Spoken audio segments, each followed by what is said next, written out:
Tedavide neler yapıyoruz biz? Tedavide de yine nedene yönelik tedavi yapıyoruz dediğimiz gibi. Bu yukarıdan kaynaklı bir durumsa, mesela bir sinüzitse tabii ki en az 14 günlük bir antibiyotik tedavisi.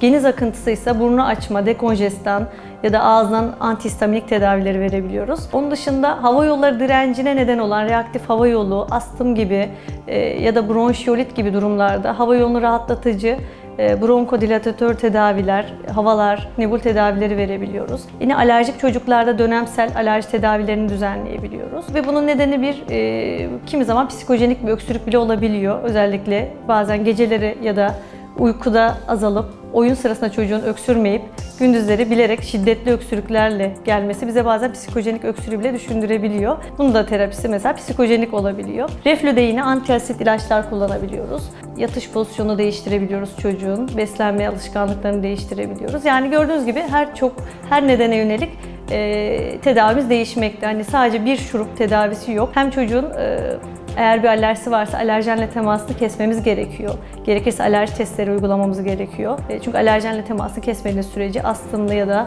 alerjik astımlı bir çocuğun öksürüğünü kesemezsiniz. İstediğiniz şurubu verin. Bu nedenle alerjenle temas kesilebilir.